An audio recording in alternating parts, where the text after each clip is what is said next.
Hello, sports fans, and welcome back to another exciting episode of Inside Titan Sports. As always, welcome aboard. My name is Erik Kohler. Women's and men's hoops are in action. I'll tell you what, they're off to a great start. Let's talk women's hoops with the head coach. It's MJ Baker. Hey, MJ. Hey, how are you? Hey, happy Thanksgiving. How was your holiday weekend? It was awesome. We had great basketball with the Paradise Jam. We hosted the Paradise Jam at Eastern Florida, and West Virginia ended up winning it. But it was great basketball by Virginia Tech, Butler, and Drexel. That's great for the brand now. The four teams, those were two really good finals, but now you had four overall teams that were really good for women's basketball. Yeah, it was really dynamic, a lot of different kind of basketball styles and coaching and just the players. It's just great for the experience for, I think, the community and for our team as well to be able to witness. And the thing is, too, is now you have that exposure for Eastern Florida State College. Now you're doing all these good things for women's hoops here, but to get that inundation, the experience with those teams around the program, that's solid, isn't it? Oh, yeah. We're just trying to build the passion for basketball and find the love of the game just for the area as well.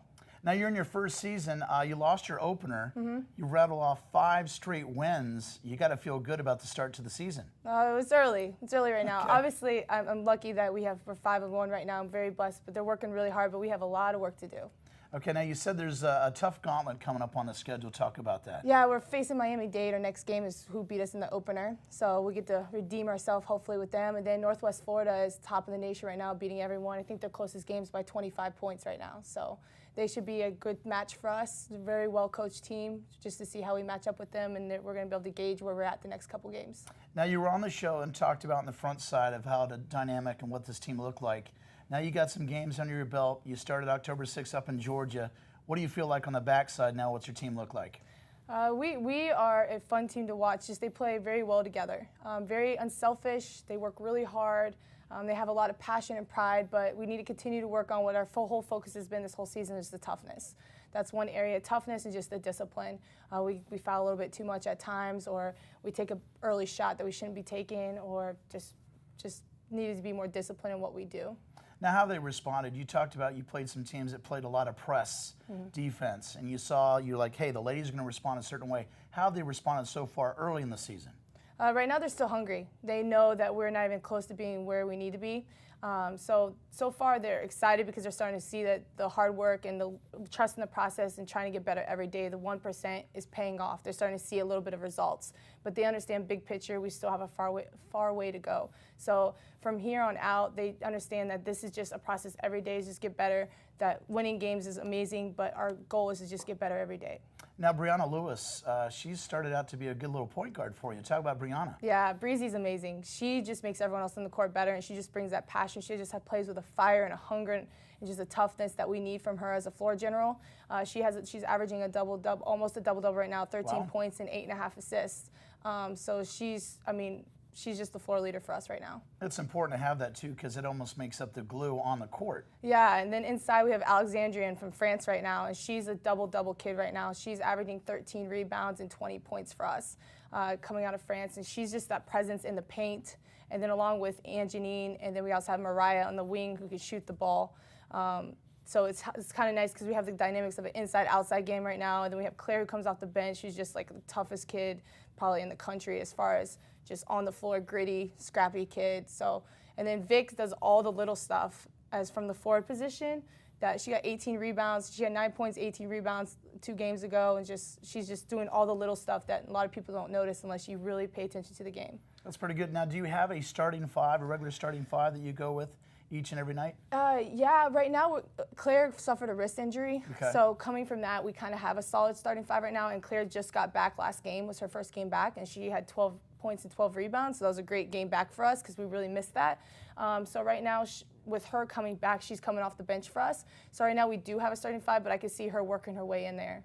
So who are some of the bench players that come off and help you in the 6th, 7th, 8th spot? Yeah, we have Embla Anderson from Sweden. She's coming off an ACL right now, but she's been clutch for us as far as being able to knock down shots and just a really physical banger. And then we have Regine from Miami, Fort Lauderdale area, and she's a freshman post player coming in for us who's also a kid that just plays really physical. We just got to keep her out of foul trouble. And then Dora, she's a returner from last year. Okay. She kind of sparks us with the energy on defense. But we're pretty much playing about 8 or 9 deep right now. So how many sophomores do you have in the squad this 9. season? We have 9 sophomores, yes. So how's Mariah Batts doing? She's doing awesome. She's had a couple games. She's had 5 threes. She's finding her way. She's She's understanding the versatility of not just being a shooter, but being able to put the ball on the ground and be able to create plays and get layups and finish. So she's really starting to explore and find herself as far as outside of just being a shooter. Speaking of find yourself, obviously you have great coaching experience, but now you've landed Eastern Florida. Have you found yourself and got your zen and everything settled here at Eastern Florida State College? Yeah, I'm just still overwhelmed with the sense I'm even here. Right. It's just an amazing experience so far, and the people are just awesome. I'm still not unpacked yet, so I still have to unpack. Okay. I'm planning on unpacking maybe in April. So that's the goal, is to unpack. But just the support and the staff and the players and the team, I mean, I couldn't ask for a better situation. That's pretty good. Now, you've been road warriors. Yes. You started a jamboree October the 6th, like I said, Albany, Georgia. You don't have a home game till December the 15th against ASA. That's got to be a great bonding experience for the team to come together on the road. Yeah, that's one thing that we've taken a lot of pride in, that's one of our mottos, is being road warriors, as far as just facing adversity and not ever being in a situation that we let the fans or the refs take us out of a game, and that they have to stay together in times of adversity, because we're going to face it no matter where we're at. But on the road, you obviously face it a little more by being on the bus for 3 or 4 hours and getting off, playing a game, and then having fans in the crowd that are not your fans and no one there for you. So just facing those adversities, the girls have really come together and become stronger, and we just continue to hope to build off of it. Now, with your style, are you a vocal coach? Like, when you're on the road, are you kind of a more just kind of like stand by, or you're into the game? Yeah, I'm practically defensive sliding on the sidelines. Yeah, I probably block some shots or contest at least a couple. Okay. So I don't sit down. I'm all passionate. I try to let the team feed off my energy. When I get other coaches to sit down because of frustration, that's like a goal for me. It's like, get them to sit down. They will never get me to sit down. I will not sit down. I like your style, your energy. Now, what's coming up now? You got a JUCO up in Jacksonville. Yes, heading up to Jacksonville. So this should be fun. We play Friday and Saturday up in Jacksonville against Miami-Dade and Northwest Florida. So it should be a good test for us to see where we're at, because we lost to Dade early on. So hopefully by our gauge that we've done better and that the results are better and we play better. And then Northwest Florida, like I said, is just a top program. And I mean, they probably have 10 to 12 high to mid-major Division I players on their team, and they're really well coached. Very disciplined team. We don't see that a lot at this level. So facing them is going to be a great experience for us. So how does that work out with the shootouts? So now you got back-to-back games. How do the ladies respond so far? I hope they respond well, because that's what you have to do to win it all. So in order to win conference and win states and win nationals, you have to play back-to-back games and be able to adjust and respond. So we're trying to take pride in that. Now, your messaging to the team has been consistent. Have they taken that messaging so far early in the season? Yeah. Toughness is something that we just continue to grind every day with, and try to come at different angles and try to give them different examples or different teachable moments that we try to really push to them, and they have taken pride in it. I honestly have said that. Well, I'll tell you what, it's all about energy, and you got a lot of it. I appreciate that. MJ Baker, you're always welcome on the show. Thank you, I appreciate it. Thanks for having me. Good luck this weekend. We're going to take a short break, come back with Inside Titan Sports, talk some men's hoops. Stay right there. Create the career of your dreams with a degree from Eastern Florida State College. Earn a bachelor's degree, associate's degree, or college certificate in growing job fields like healthcare, business, and computer technology. On campus or online, you can find inspiration and success. Anything's possible where Titans rise. Eastern Florida State College. Hey fans, welcome back to Inside Titan Sports. Time to talk men's hoops. Please welcome back the head coach. He is Jeremy Shulman. Hey, Coach. Erik, appreciate you having me on the show. Yeah, welcome back. Appreciate it. Love the energy. Every time you come on the show, good things happen. We'll try to do it again today. I like it. 7-1, fifth in the country in the polls right now. Again, you're stirring that batch, and again, you got success on the court. Talk about that. You know, love this team. You know, it's Team 8 this year. It's Team 8, and you know, we've had a good start to the season. Got a long ways to go. Honestly, it keeps me up at night that we're not 8-0. We lost to a really, really good Vincennes team, who in next week's poll will be number 2 in the country. Up 15 points with 6 minutes to go, and you know, we're that close to being 8-0 right now. But you know what? It's good in a lot of ways, because it helps motivate me. It motivates my staff. It motivates our players every single day. Where I don't know, if we had finished out that win and been 8-0, maybe we wouldn't have the same edge. So it's very important for me to keep the guys with an edge as we navigate through a very, very, very difficult schedule. As you talked about on the previous show, you were a little hesitant about the fact of playing a high-ranked team from the get-go, but like you said, it might create that edge and help you going forward. Absolutely, and when we put together the schedule, we wanted to schedule, or at least attempt to schedule the best schedule in the country. All 30 games that we play are against NJCA Division I teams. We're playing against 6 teams that are top 30 in the preseason poll.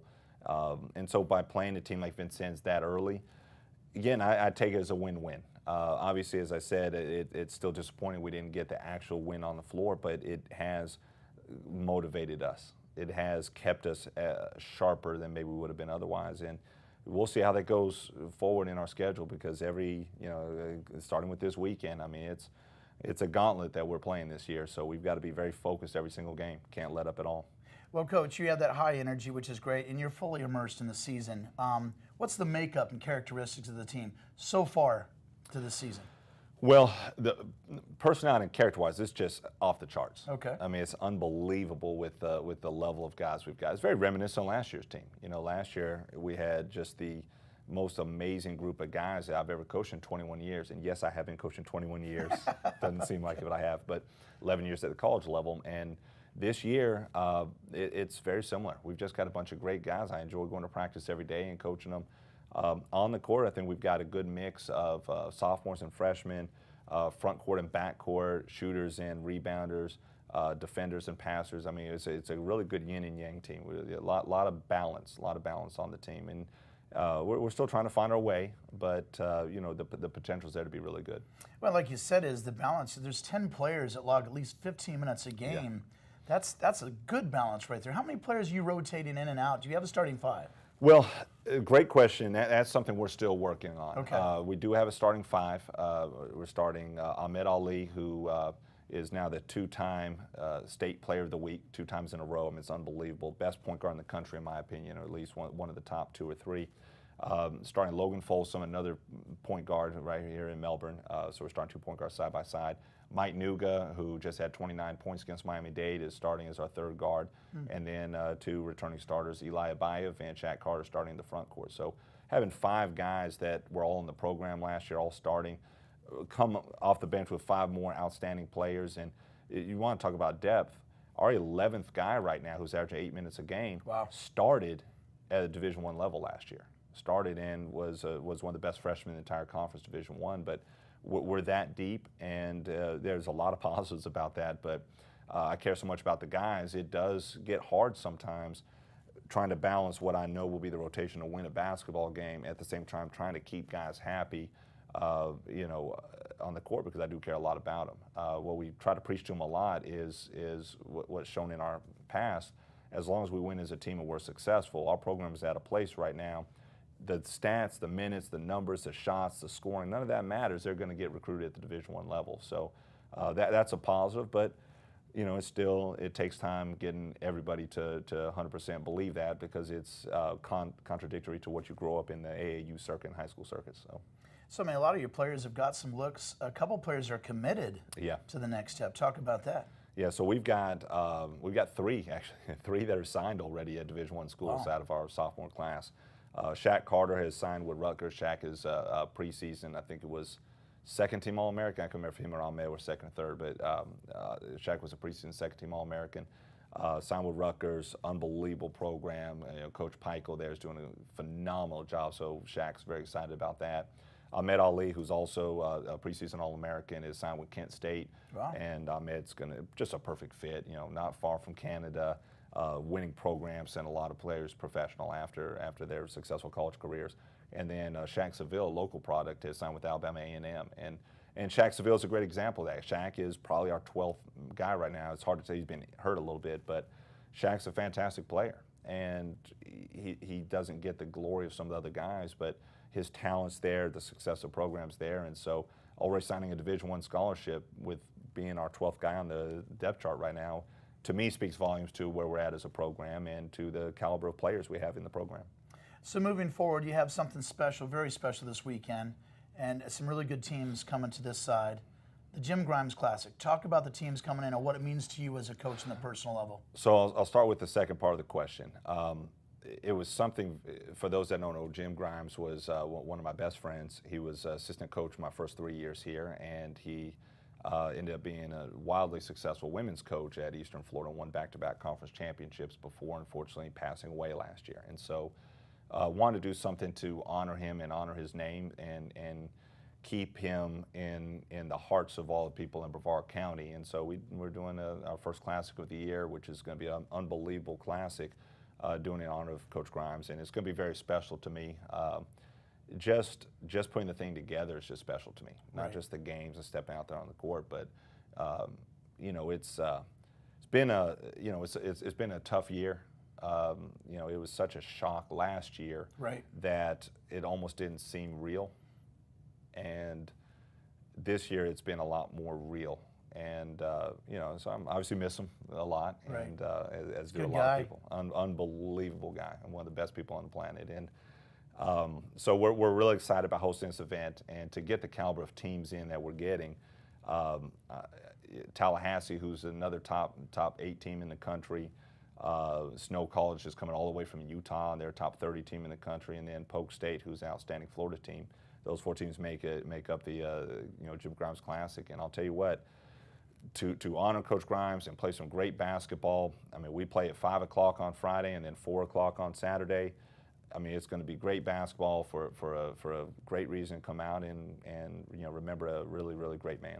And this weekend, so what are tickets and some information to some of the fans that want to come out and support that event? Great question. So the beauty is that it's free to attend. Oh, wow. Free to attend, and that's something that our administration's been great about, to try to get you know, great community support. You know, we don't want it to be a money driver. We want it to be, we just want support. We want people in the stands. So we play at 5 o'clock on Friday against Polk, and then there's another game that follows us at 7 o'clock with Tallahassee and Snow. And then on Saturday, the first game's at 2 o'clock, and then we play Snow College out of Utah, top 30 in the country, at 4 o'clock on Saturday. So it's going to be, I mean, it's going to be an unbelievable event. I mean, between the basketball and the emotion that's going to be involved with the, you know, with the event, and you know, the emotion that's involved with just putting together the event. So it's going to be, it's going to be a special weekend. Well, and I think it's class to bring in and keep that spirit alive for Jim Grimes, one of the good ones, and like you said, it just now settles in. He's still a role model for me.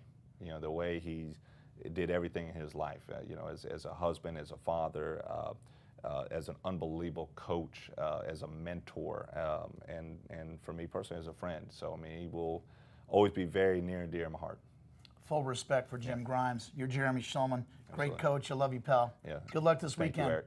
Appreciate it. We're going to take a short break, come back and talk Michael Parsons about everything about Titans athletics. Stay right there. Create the career of your dreams with a degree from Eastern Florida State College.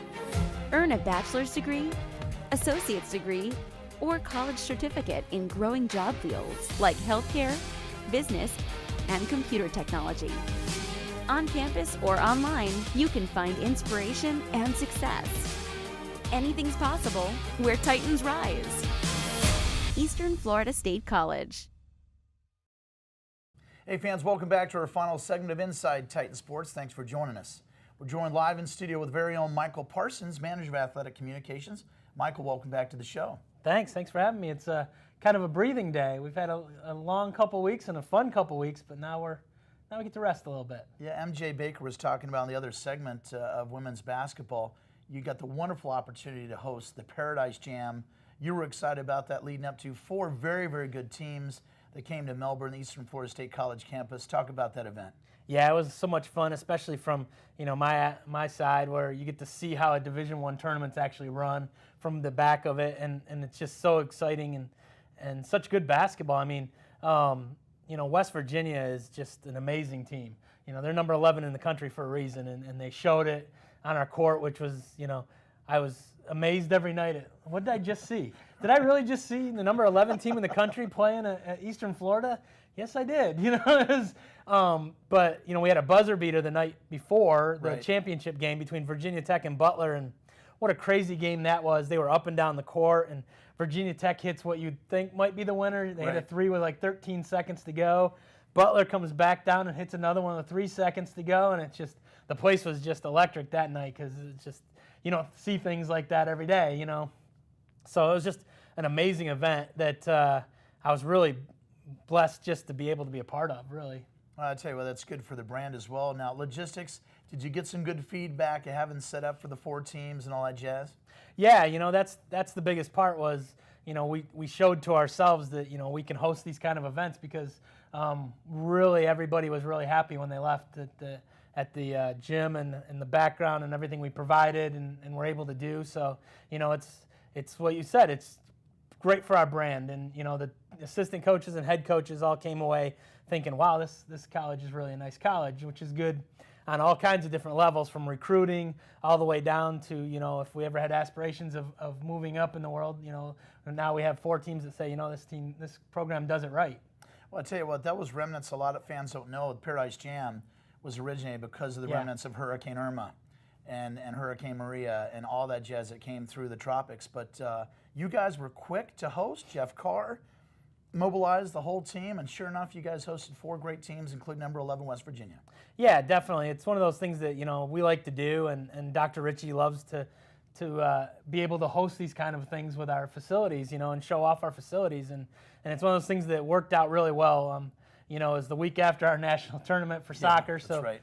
It made for a long couple weeks for us, but it's a fun couple weeks because you get to see a national championship. And then the week after, you get to see Division I women's basketball. So it's like, I worked a long stretch, but geez, I saw some amazing things in the last 2 weeks. No, you're exactly right, too. Seeing a lot of TV turned on to Melbourne to have those 2 events. Let's talk about that. National championship for women's soccer was right here. Jeff Carr and the women's team, they made a good push. Yep. They lost to eventual national champion Tyler College. Talk about their run, Eastern Florida State College, through their run, and we'll talk about that tournament thereafter. Yeah, definitely. The women's soccer team had another great season. Made it all the way to the semifinals in the national championship tournament. Again, that's the 3rd time we've been there. Wow. And really this one was amazing to see because they were playing so well, and they just ran into a Tyler team that was really played well. Yeah. In the semifinal, Tyler really played well and held us down a little bit, and it was kind of shocking because heading into that game, we hadn't allowed a goal in pool play. Yep. So we were really running well on all cylinders, basically defensively and offensively, and so Tyler did a lot of things that were really good in that game that slowed us down, and eventually ended up winning the whole tournament because of it. De Silva and Lockwood, special year for those 2 individual players. Talk about them a little bit. Yeah, definitely. Both of them are the heartbeat of this team was definitely those 2. Katie Lockwood in the middle, she was the Region 8 Player of the Year, and deservedly so. She's really the stalemate in the middle of that field. And then Natalie is just a playmaker. We've been blessed the last few years. We had Bunny Shaw, and now we had Natalie De Silva. We've had some of the best playmakers that you could ask for in our level. So we've gotten to see them the last 4 years, and it's been a lot of fun. Natalie will be going on to great things, but both of them were, all tournament team players, and it was a no-brainer to every coach to mark them down on the sheet, I'm sure, at the end. Well, so the national tournament, it was a tough way to end, but a great season for Jeff Carr's squad. Tyler wins 1-0 over ASA College. What was the feedback, again, hosting the national championship here in Melbourne?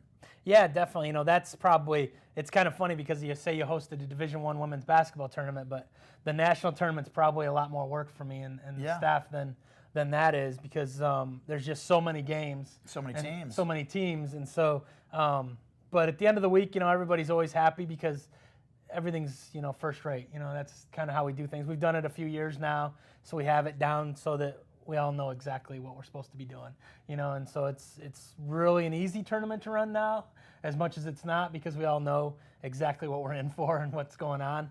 But the final was really a good match. ASA Brooklyn brought a really talented team, but they only had 11 players, all week. I mean, you covered a lot of their games, and it was amazing to keep watching them able to win and able to keep going when they didn't really have a bench, and they have some really talented players that, the last couple minutes of that game, you thought it was going to be tied because they had a free kick, and the night before, she had hit that free kick to win the game to send them into the final. And so, there's a minute left in the game, and here she goes right in front of the box again, another free kick, but a great save by the Tyler goalkeeper that kept it 1-0 and gave them the win. That's pretty amazing. Now, great job on that. Now, women's basketball. MJ Baker, they lost their opener. They rattled off 5 straight. MJ's been a great addition to the women's side. Yeah, for sure. They're playing really well right now. And, like she said, Alex Oboa-Fagay is really one of their leaders. And she's the Region 8 Player of the Week this week. And that's her first. And I'm sure it won't be her last. because, she's averaging a double-double and really, that team's really taken off, and I can't wait until their home opener December 15th so we can start to see this team. Yeah, I think it's great. Now, men's basketball, Jeremy, number 5 in the country in the polls again. Yeah. This team's off to a great start, 7-1. Talk about men's hoops from your perspective. Yeah, it's just reloaded. That's all you can really say about that is he's just reloaded, because I think they may actually be better than they were last year in a lot of respects. And, the starting 5 is very talented, but also been through it for the most part, So, that's 3 of the 5, were in the national tournament last year in the finals. So, you got 3 starters like that coming back.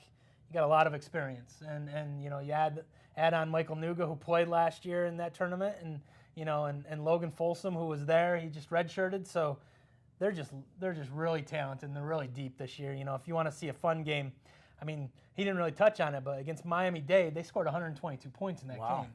It was up and down, and they were hitting threes like crazy, and it was fun to watch. And that's the kind of team he has. No matter what style somebody else plays, he can play well at that style. So men's and women's golf, they're done for the fall season. Yep. As well as the tennis teams as well. Yep. So we're kind of slowing down a little bit for Christmas. Okay. But first of the year, once we get back in the semester, those sports will be taken off again, and they'll have their championship seasons for both tennis and golf. And so that'll be fun, to see them reload again for another big year. I know tennis finished really strong on both the men and women, so I'm excited to see how Bobby Cashman does that in the spring this year. So it should be a fun year. Well, it's always an exciting time for Titans athletics. Michael, thanks for all you do, and happy holidays to you. Happy holidays. Well, I'll tell you what, fans, that's the last segment of Inside Titan Sports for 2017. We'll see you next year in 2018. It's been a great ride. Make sure anything and everything, check it out online, EFSCTitans.com. For my producer, Rob Landers, Sam Hensler, Michael Parsons, I'm Erik Kohler. Thanks as always for your support. Remember, Eastern Florida, where Titans rise.